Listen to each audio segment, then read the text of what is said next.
Welcome all to episode 296 of Dial the Gate, the Stargate Oral History Project. My name is David Reed. I appreciate you tuning in.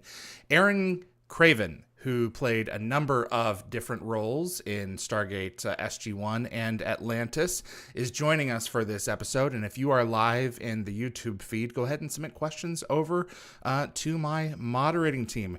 Aaron, welcome to Dial... Whoops, I won't be able to hear you if I don't get this one in. Welcome to Dial the Gate, sir. How are you? I'm good, David. Glad to be here. I really appreciate you taking the time. Where are you, when you look back on your career, where did Stargate fall for you, and what was going on in your life? And tell us about how you got involved in this industry. Yeah, Stargate holds a very special place in my heart. The first episode I did, I can't remember, I think it was season 3 maybe, where I played a guest star in Rules of Engagement. That was my first ever professional film TV job. Really? Yeah. You couldn't tell. Yeah, well, thank you. I can tell when I look back at the footage. Yeah, I had finished theater school and really didn't know a whole lot about film TV at that point. I was pretty green. I went in and I guess my audition landed well with the producers and but they knew that I was pretty new, so they actually invited me out to set to watch the filming process of the episode before, just to get me used to being on a set and meet some of the cast and get more comfortable before I showed up and started shooting my episode. So I went out and immediately, met Richard Dean Anderson. And of course, I grew up watching MacGyver like everybody else. So that was a big thing for me when I was that young. And I also met Peter DeLuise, who was directing the previous episode, not knowing that years later, Peter and I would become friends and I would work with him on a subsequent episode of Stargate. Great guy. So yeah. And actually, it's funny that we're having this interview today because one of the other actors that was on that episode with me, Jesse Moss, I just ran into him at a charity benefit last night, and he said, "Oh, what are you up to?" And I said, "Oh, actually, yeah, we did Stargate all those years ago. I'm doing this interview tomorrow with Gatecast or Dial the Gate." And yeah. Okay, yes, yeah, he was your lieutenant.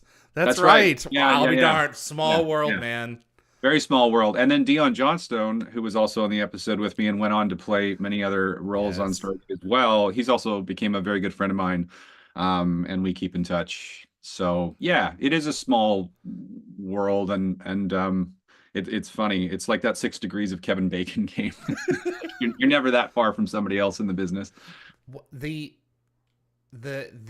business really grew around Stargate. Vancouver as a town did. Yeah. I mean, when you look back over 17 seasons of television for those 3 shows, it was one thing in 1997, and when it left in 2011, Vancouver was a completely different city.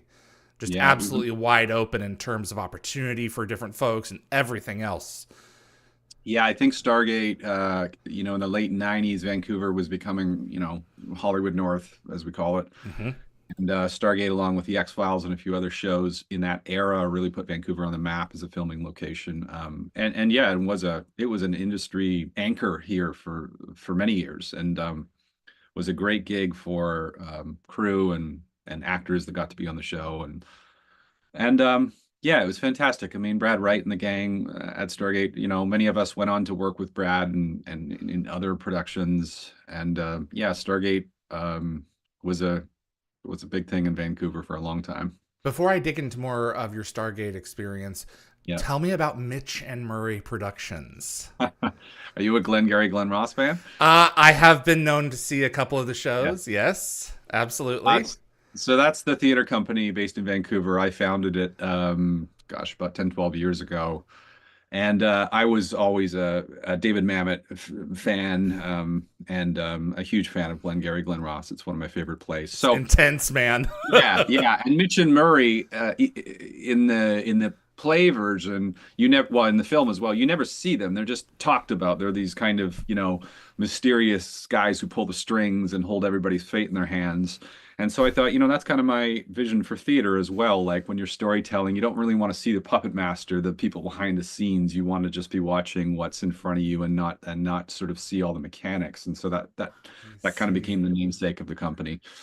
Yeah, we're still running and have a great audience following, and I love theater. It's my first love. Do you do original productions? Do you do pieces that have been previously performed? What are your parameters? We do plays from all over the global stage. So we've Mm. done a couple David Mamet plays. We've done plays from Annie Baker and a lot of the world's great playwrights. We did do an original work a couple of years ago. I actually wrote a play that we gave it its world premiere 2 years ago. It was called Instantaneous Blue. And it was a semi-autobiographical play based on my experience with dementia in my family. Both of my parents went through dementia and Alzheimer's, so it was definitely a challenging piece, but found an audience and a lot of people really related to it, and it did really well. Did you find? I'm curious because Brad Wright also had a similar experience in creating an episode of Atlantis called The Shrine. Oh, I Did you? didn't know that. Yes. Did you find yourself plumbing a lot of your feelings while you were writing Oh, that? oh yeah. This was during COVID when I wrote it. When we were all just kind of siloed and away in our spaces, and I along with my wife, we were raising a kid, and my mom was still alive at that point, and I would just take a couple hours a day and sort of go into my office, and yeah, it was something where it was a bit of a cleansing experience because I took so much of what I was going through, and I thought, if I just tell the truth here and artfully put a representation of what I went through on the stage, I hopefully it can be a cathartic experience for other people. It's an incurable disease, and it's awful on the families and the caregivers, but I feel like something a piece of art can just make you feel a little less alone with the experience. I've never shared this on the show before, but I am going through a similar experience with my family, I'm very sorry to hear that, and and I appreciate that. And I may ask you for the play so I can read it. of course, So, yeah, absolutely. all the best to this And production company. This is great.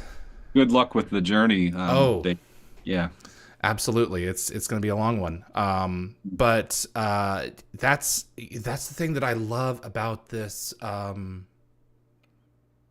format of expression is that you can. I'm not sure you can do the same thing with painting and with music and everything else, but there's something specific to this form of expression because you can actually have the characters speak your thoughts yep, and aspects of your experience and conflicting ideas that you have and frustrations about not getting enough sleep or I've already said this and we've already yeah, dealt with this, and yes. so I can only imagine the journey that you went on, especially during COVID.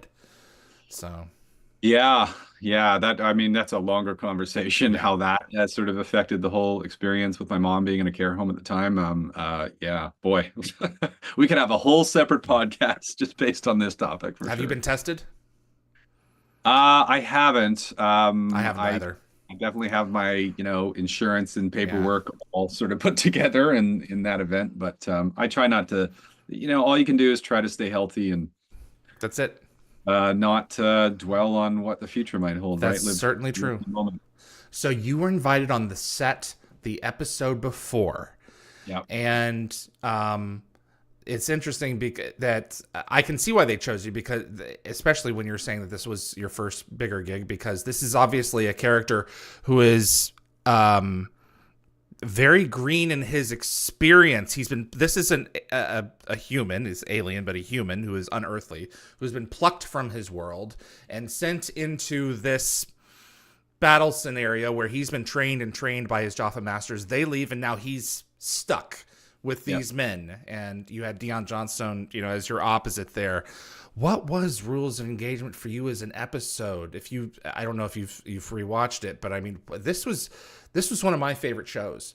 And Cool. can you tell me about any memories that you have from that shoot? And yelling, I think you're the only person to yell at Richard Dean Anderson in the entire run of the series. So that's a Is that right? dubious honor for you. Is that clear? That's a surprise. Um, you know what? I think there's a couple memories that jump to mind, and they're based in being such a new actor at the time, and it was how the cast embraced me as a newcomer. Chris Judge was fantastic to me.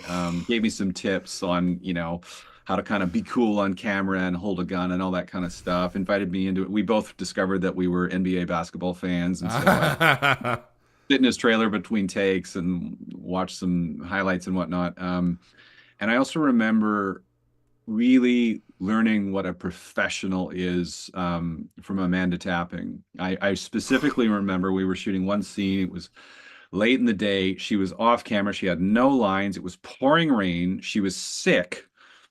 And rather than do what, a lot of series regulars would do, would be just like, oh, I'll just use my stand-in for the eye line and I'm going to take off.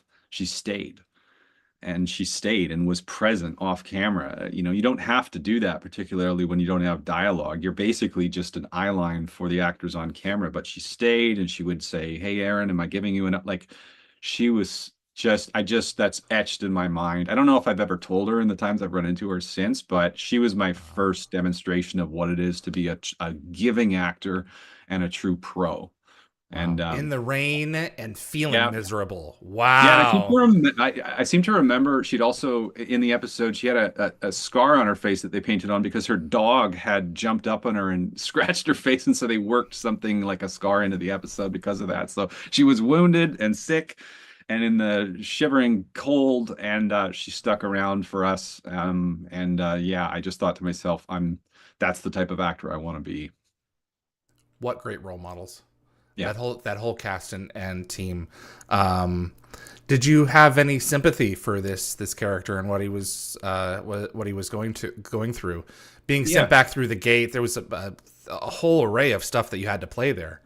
Yeah. Yeah, there's kind of a connection, I think, between that character and the character I played years later. I think it was season 7. They're both kind of living by this code, and I have a lot of empathy for people that live by, sort of a narrative or a code that all of a sudden is sort of it gets the rug they get the rug pulled out from under them, and all of a sudden they're living in a world they don't understand. Yeah, characters that are kind of have blind spots that are then, they get a spotlight shone on them and they're not ready for it. I love playing character. I've loved playing the vulnerability of characters. I think every actor likes to sort of be macho and play the cool guy that blows everybody away. But I've always liked characters that are more kind of vulnerable, and struggling. Yeah. My favorite scene in the episode is Tuna torture. Do you remember this? I do. I've got some buddies from high school that love to quote that line to me. Out of all the gigs I've done, sometimes I'll just get a text randomly for somebody and they'll be like, "Hey, how's Tuna torture?" This is poison. It's hospital food. Yeah, Of course it is. I imagine that was probably Rick's ad lib or a line that he invented. It sounds like something he would have made up. Was he a force to be reckoned with on set, or was he just there doing his job and sliding in a one-liner every now and then? There's something about that presence. Yeah, he just kind of has an ease about him. He's one of those actors that just he's not too precious about things, not too precious about the dialogue, and he just kind of goes about his business. And yeah. The episode is also the only episode in the entire franchise where they wear camouflage. That was there were a couple of unique things about that show for sure that stick out in my mind. But going back and sharing the footage that all these men, their god doesn't exist. Their god is fallen. Yeah. What an episode, man. That was a great show, and I look back on that episode with a lot of fondness. I never miss it in a rewatch, That's cool. because it's just a solid one. You came back in season 10's Line in the Sand as Matar. This is seven seasons later. Was the casting? Obviously, there was a cast shakeup, but was the experience exactly the same? Was there anything unique about it that you can recall, or because this is the guy who actually turns out to be a betrayer? Yeah. But similar to the previous It's episode, true. he's a guy whose world kind of gets turned upside down. Yeah, and I think I grew a beard for that, Uh-huh. and would have just I knew that the fans would still be like, oh yeah, it's just I know that on long running shows that you can do whatever you want, but if anybody even catches a glimmer, they'll go, I remember that guy from episode such and such. So I just did it for myself to kind of differentiate visually. Yeah, I mean that episode, uh, my best memory is I got to work with Peter DeLuise, and he's one of the funniest people in the business. His some of the things he says off camera, just to keep things light and keep people sort of entertained and energetic through the day, hilarious. Yeah, he. I remember he was directing some background performers, and they were supposed to be having a conversation, and they weren't sort of finding, they weren't improvising things to say this, so that there wasn't much going on in terms of conversation. He said, "Hey, just say murmur to each other. If you all just say murmur, murmur, murmur, the sound of all the murmurs together sound like background noise." So all these background performers go murmur, murmur, murmur, murmur. I didn't know that background audio is captured on set. Yeah, sometimes when And they're just doing a sometimes, shot, particularly, they'll capture the live sound on set. They'll still mix it in afterwards with what we call walla, where they get people in a studio to talk. But yeah, sometimes they'll capture the sound on it set makes you from. wonder, when you are in that position. It's like, what do you say if you've never, been in the shoes of this character before, and there's a bunch of you back here. Well, what are we supposed to be talking about with each other? You want to go to Carl's Jr. afterwards, or or Tim Hortons, or whatever. There's only so many things that you can say because it's in an alien context. Exactly, exactly. Yeah, Jeez. you don't want to say things out of context, like the guy wearing the wristwatch in Braveheart that apparently is Oh no. somewhere on the battlefield. You can see someone wearing a watch. Um, yeah, another really interesting thing that Peter did as a director that I hadn't experienced is there's a scene where my character kind of gets a little emotional. It's when and I forget the actress's name, but she's sort of like telling me to, like, drop the fight, and she gives me this big monologue that I kind of react to emotionally. Anyway, I got some tears flowing, and usually what they'll do is they'll play the takeout and say cut, and then they'll reset the camera and start shooting again. And Peter was, of course, he is an actor, and he saw that I was kind of, I had the taps flowing, the tears flowing, Of and course. and he said, "Just go again. Just resize the camera right away." He's spritzing, is what he said. It's his slang for he's got the tears going. Let's not waste it. He just resized the frame and shot another take while I had that emotion going.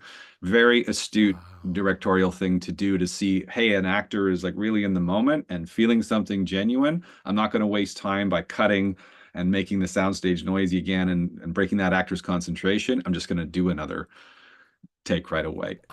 That's awesome. A Yeah. perceptive director is looking for Yeah. those details. And Aisha Hines played Aisha. Yeah. Yeah. Thalana in that Yeah. episode. Yeah. Powerful performance too. Oh, so great. Yeah. All you had to do was look into her eyes, and yeah, she gives you everything you need. And it's complicated in a situation like that, especially from looking at Matar's point of view. His planet's toast, Yeah. and he has his own perspective. He's like, we can't trust these guys. They're going to Yeah. disappear as soon as their mission's over, and then we get to contend with these people in the sky. Yeah. What are we supposed to do? Yeah. So powerful episode. That's what I love about sci-fi. It's giving you Yeah. all kinds of layers. It's like, well, if you really think of it from his perspective, would I have done anything truly different if Yeah. given the right motivation? Hmm. Yeah. I thought of that guy, the sort of like real, because when you play sci-fi, you try to ground it in something that's based in, real life. And I thought of him like, this is a guy who, is maybe like a sort of a religious zealot or something Mm-hmm. that has his vision broken, you know. He's I always, unmoored. What do you have to yeah, to latch onto to keep from sinking? that's right. So, wow. You came back in Atlantis Yeah. as a wraith. Bit of Mhm. a radical transformation there. No one's going to Yep. recognize you under all that. Yeah. What was it like playing one of those guys? Well, A The lot of first, makeup. yeah, well, the first thing that happens is they do a head mold to get the mask contours. It's a good thing I scuba dive because getting all that stuff on your face, they just poke a couple of straws into your nasal passages, and that's basically you can't see anything.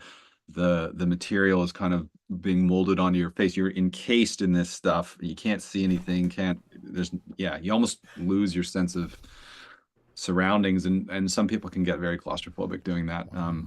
Luckily, I scuba dive, so it kind of keeps that sort of feeling at bay. But it's yeah, it's then you put the contacts in, and I'd never worn contact lenses, let alone these big black lenses that they shove in, and the fingernails pressed on. So, there's details there where when you're on set and you have to go to the bathroom, Oh God. it's not the easiest thing in the world. It's a bit of a process. I can So, imagine so. yeah, yeah. Do So you have a all of that, bathroom buddy? yeah. I need a bathroom break. I'll be back in 30 minutes. Oh Um, God, man. yeah. All that aside, it's really liberating and fun as an actor to play a character buried in makeup when you're unrecognizable. It kind of liberates you to.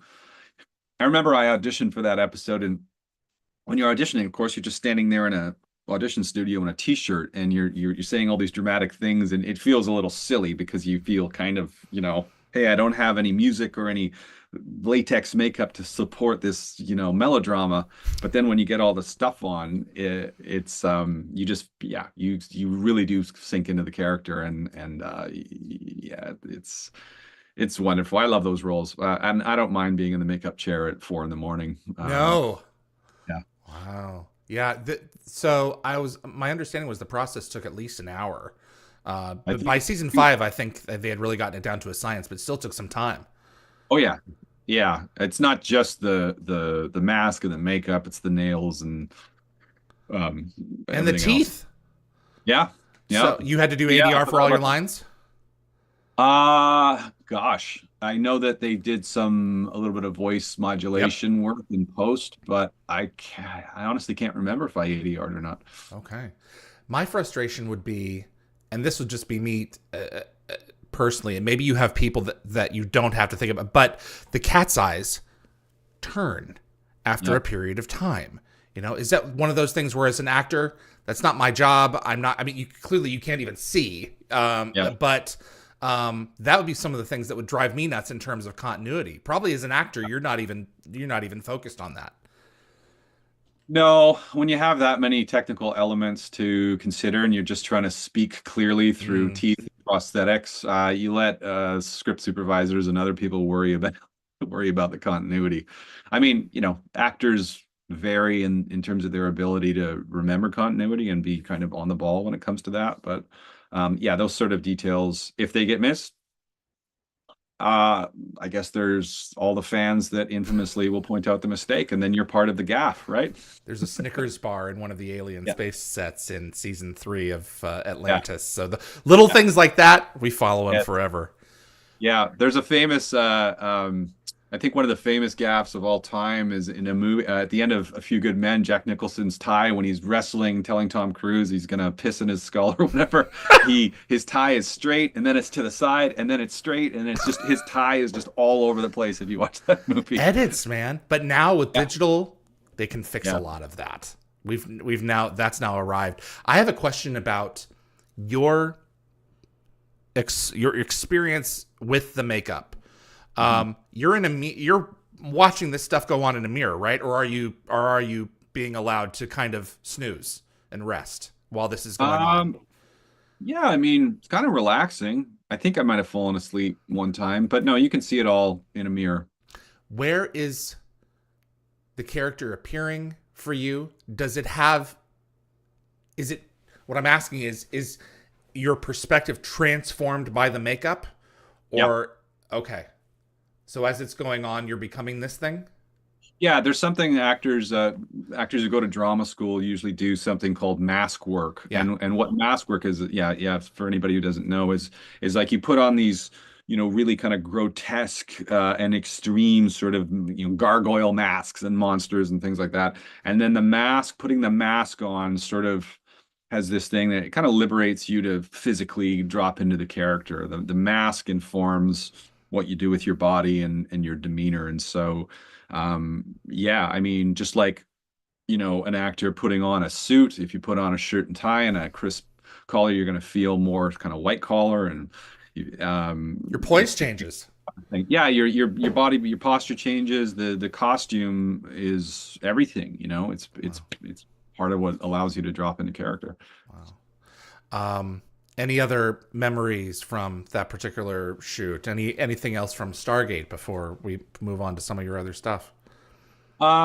Yeah, I think Atlantis. I think I was I seem from memory I seem to remember like, oh yeah, you're going to be the new Wraith, and then it was canceled.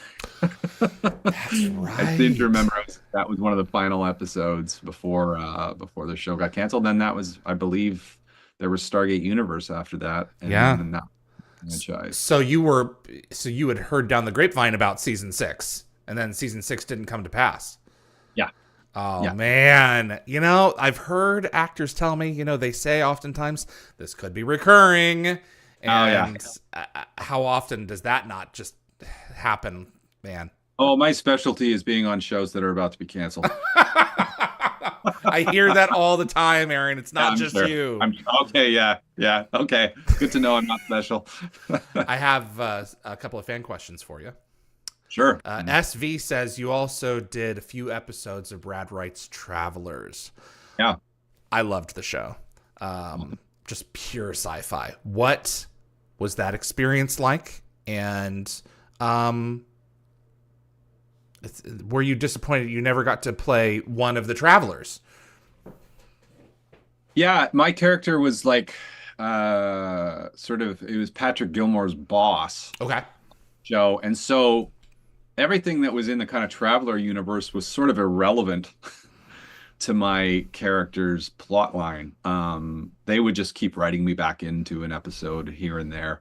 Patrick's a friend of mine, and we have enjoy each other a lot as people and have pretty good chemistry as actors. We had an absolute blast shooting that. Every time I would get a call, oh, you're back on this episode, and I knew that it would just be a scene with Patrick again.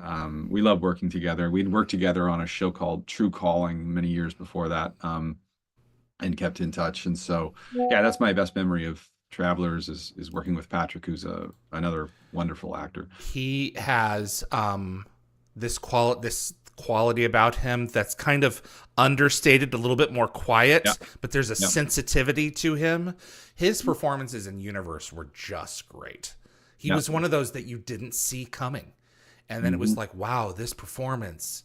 I can see why Brad just picked him up for Travelers. It's like, nope, you're coming with me on the next one. Yep. Absolutely. Fantastic actor. Yep. 6MP Film says, what was it like to work with Brad at the beginning of your career and then to come back much later in other projects with Brad?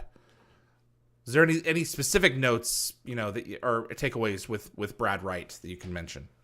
The thing with Brad is he's just really supportive of the actors, he's really personable, and he cares about the shows that he does, and that's evident in the ways he composes himself on set.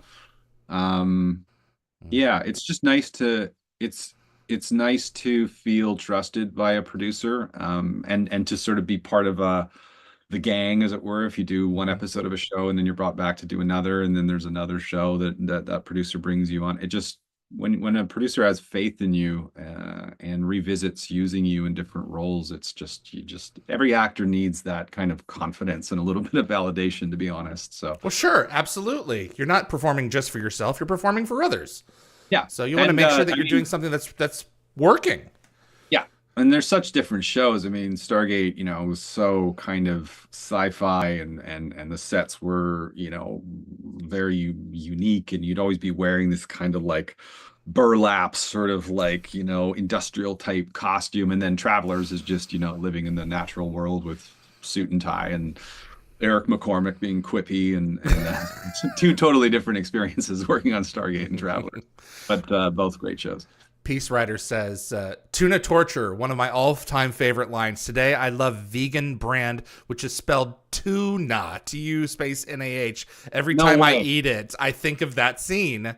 There's vegan tuna? Evidently so. Tuna. So. Wow. Any Okay. thoughts on how Kyle may have lived out the rest of his life after he got home? What do you think happened to that guy? Um, Got a gosh. spouse and settled down in gardening, tilling the land? Yeah, I hope he got some therapy. Um, Right. My God. Hope he remembered his gate yeah. address. I mean, after you worship a false god, yeah.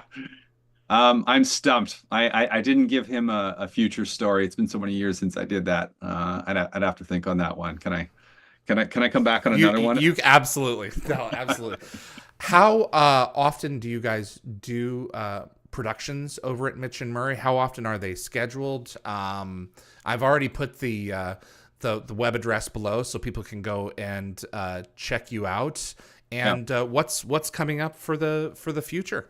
Yeah, I haven't acted in one of our shows in a few years, Okay. so I'm in the next one. It's the Western Canadian premiere of a play called Heroes of the Fourth Turning. Heroes of the Fourth Turning by Will Arbery, who is actually a writer on the TV series Succession. And this Okay. play was a Pulitzer Prize finalist for drama in 2020. It's a really timely play, particularly given the American election. It's about four very conservative Catholic intellectuals who reunite at the school where they went to school together. This very kind of like theological based school where their former teacher is being inducted as president. They're very conservative, very religious, and all the topics of the day, like Trump and the polarization in America, all these things are part of their discussion as they meet in a backyard and start to drink. And what's really interesting about it is, like, I think sometimes in today's polarized world, one side thinks of the other as a monolith and the other side thinks of the other as a monolith, and we don't see each other's humanity and we don't see each other's nuance. And this show really does a beautiful job in showing these people as not a monolith, as actually very conflicted and very flawed, and very, intra ideology arguments happening. It's an amazing piece of writing. Be disturbing for some people to watch, particularly a mostly liberal audience. Is gonna Some of the conversations go into really provocative areas. But Will Arbery himself went to a Catholic school. It's based on a school that his parents teach at. So there's an Oh authenticity wow, he's doing some character. plumbing of his own. Absolutely. The one thing, whether the show is your cup of tea or not, the writing seems so authentic and so lived. And it's timely, and it's these kinds of characters I feel are not represented on the stage in the theater and given a sense of humanity. And that's what's so great about this show. So it's going up in late January at Studio 16 in Vancouver. And so if Stargate fans are on the West Coast and um, want to come see Kyle Rogers and Matar do something completely different, So you're playing in February?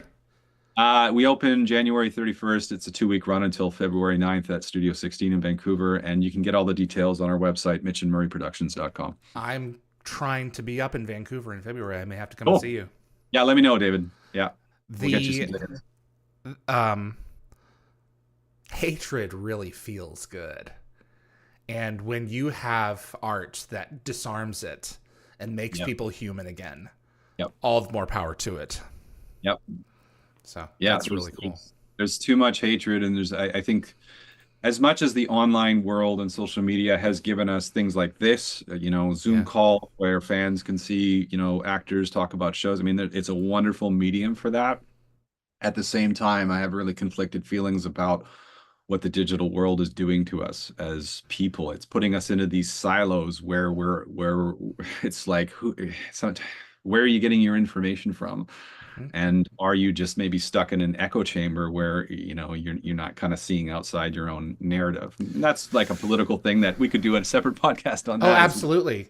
I think in terms of the internet age, whether it is a net benefit or a net detriment to humanity, some days I really feel that the jury is still out.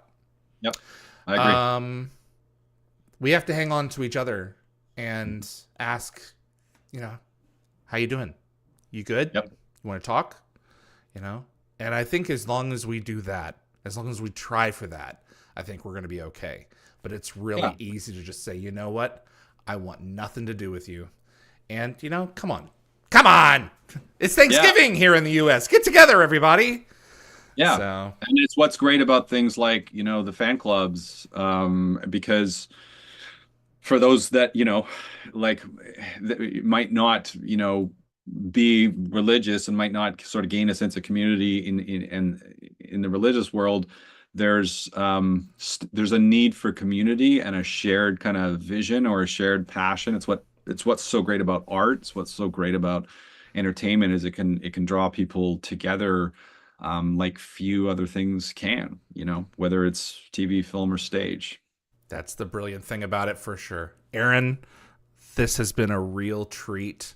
I recommend everyone to check out mitchandmurrayproductions.com, and especially if they're in the Vancouver area, make a pilgrimage to see you starting late January next year. I will do everything in my power to come and check it out. Yeah. Whereabouts are you based, David? I'm in Nashville. Oh, Nashville. Okay. Yeah, I'm close to my folks down here. So I got to get down to Music City at some point. Please do. You have my email, and we'll grab some dinner or something. It's an exploding town. Yes. Every time I turn around, I went to a restaurant a few months ago, and just a few nights before Elton John had dropped in to a guy's surprise birthday party, sat down at the piano and started playing. You never know who's going to turn up here.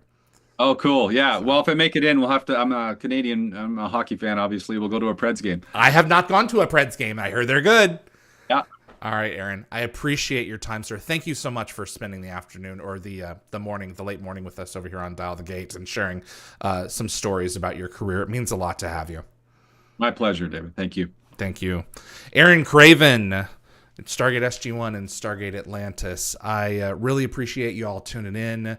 My tremendous thanks to Anthony Rowling. He's taking care of the back end here on this Thanksgiving Day in the United States. Thank you so much, Anthony.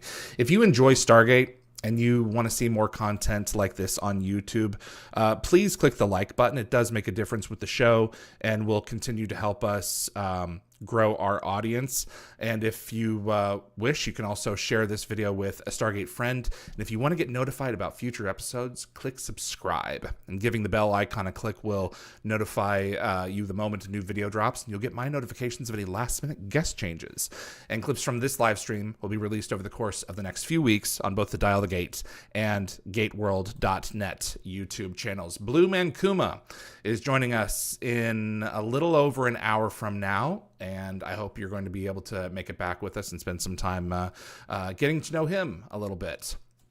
The rest of the episodes that are planned for the season are all on dialthegate.com. My name is David Reed for Dial the Gate. I appreciate you all tuning in, and I will see you on the other side.